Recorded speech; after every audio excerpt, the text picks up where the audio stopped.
अस्सलाम वालेकुम। सीखो सब कुछ में खुश आमदीद। दोस्तों, आज हम सीखेंगे कि हम किस तरह राउंड डाउन और राउंड अप फंक्शन को यूज़ कर सकते हैं और उसमें क्या डिफरेंस है। तो आइए जानते हैं इसको किस तरह यूज़ किया जा सकता है। इस वक्त हमारे पास सेल्स दी हुई है। सेल्स का डेटा मैंने एक ही तरह का रखा है ताकि मैं आपको राउंड डाउन और राउंड अप फंक्शन में डिफरेंस समझा सकूँ। और दूसरे कॉलम में एक और नेक्स्ट कॉलम में हमने डिजिट्स रखे हुए हैं कि डिफरेंट डिजिट्स को यूज कर हम देखेंगे कि इसमें क्या रिजल्ट आता है। तो आइए पहले देख लेते हैं कि राउंड फंक्शन किस तरह वर्क करता है। जैसे ही हम इक्वल टू टाइप करेंगे और ROU कर आप टेप की प्रेस करेंगे तो राउंड पूरा लिखा हुआ आ जाएगा, जहां आपने नंबर बताना है सबसे पहले और फिर उसके बाद नंबर ऑफ डिजिट्स। तो हमें नंबर क्या है, ये सेल्स है। उसके बाद हम कॉमा जैसे ही टाइप करेंगे उसके बाद नंबर ऑफ डिजिट्स बताने। यहाँ मुझे जो है 3 डिजिट्स को डिस्प्ले करवाना है तो मैंने इसको सिलेक्ट कर लिया।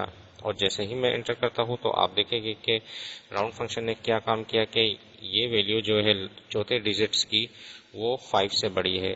5 या 5 से बड़ी है तो इस वजह से इसने यहाँ क्या है 1 प्लस कर दिया। तो अब ये क्या है 669 हो गया।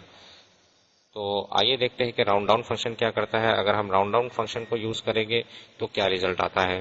जैसे ही मैं इक्वल टू टाइप करता हूँ और ROU और डाउन एरो से आप नीचे की जानिब एक डाउन एरो प्रेस करेंगे तो नीचे की जानिब आएगा। जैसे ही टैब की प्रेस करेंगे तो राउंड डाउन फंक्शन पूरा लिखा हुआ आ जाएगा।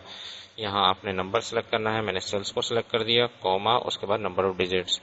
तो जैसे ही मैं एंटर करता हूँ तो आप देखेंगे कि राउंड डाउन फंक्शन ने क्या काम किया कि क्योंकि ये 5 से बड़ी है लेकिन इसने कोई काम इस तरह का नहीं किया है, 1 प्लस नहीं किया।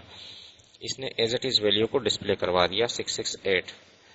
तो इसने क्योंकि राउंड डाउन का फंक्शन जो है वो एज इट इज डिस्प्ले करवा देता है वैल्यू को।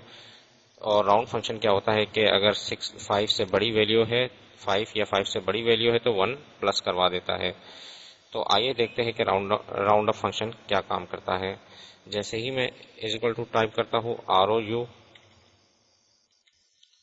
और डाउन एरो से नीचे की जानिब आऊंगा और टेप की प्रेस करूंगा और सेल्स को सिलेक्ट करता हूँ, कॉमा उसके बाद नंबर ऑफ डिजिट्स मैंने बता दिए 3। और जैसे ही मैं एंटर करता हूँ तो सेम रिजल्ट आया जो राउंड फंक्शन ने डिस्प्ले किया था। आप देख सकते हैं कि इसमें भी 669 है, इसमें भी 669 है और इसमें 668 है।